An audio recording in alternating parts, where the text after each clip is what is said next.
We're taking a look at sixth grade teacher John Heffernan's blog that he's been doing with his language arts kids. I kind of liked his process a little bit here. He's actually been using it for quite a while, and I'm going to go back in time to a spot that I know is really pretty rich. You can see just real quickly here in the last week or so, we've got 7 comments here on Sistine's writing about the biggest adventure in her life. And Amelia's getting some traffic on hers, 4 comments back. And the kids are actually doing some editing and helping one another.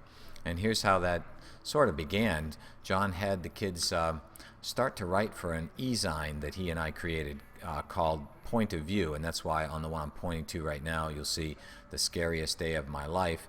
It says now in POV, which means that that particular writing had been published by Dylan after it had gone through its drafts. That's what the now in POV means.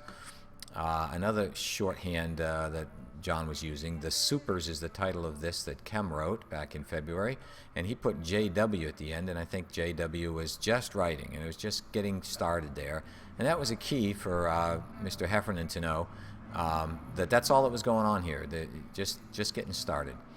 Here's one that Morgan has written, Boys and Girls Similarities, and that's got RTP on it, ready to publish. Above that, Andreas had written another one, and he wrote out the words, ready to publish. So Mr. Heffernan had taught kids how to use these, these kind of shorthands here. Here's one, Kem and Dylan's story. They marked almost ready with a question mark, and see the questions in there. And if we go into that one, we'll see that there are going to be 5 comments on here, which we'll look at in just a second. You can also see that John used a template that he set up. That's what Kem and Dylan are doing here. Here's John's template in bold, kind of what theme do you really want this story to be really about. Don't know why we got all the reallys in there, but must have been making a point. And main characters and traits, those kinds of things. And so the kids are filling this in to help them structure their writing, and then here comes the writing down below. We won't go through all of that.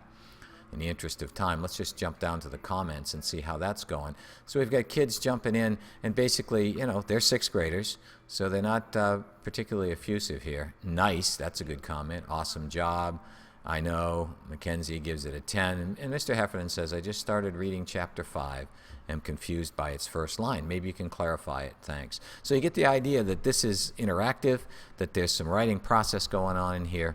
It's not just journaling, which a lot of people think that's all blogging is. But in fact, John's doing a similar thing with his math class, who are playing Stratomatic baseball all spring to work on data, using percentages and fractions and keeping track of lots of things. And they're using Kidblog, again, to track some of what they're doing in writing. Pretty unique way, not just for journaling.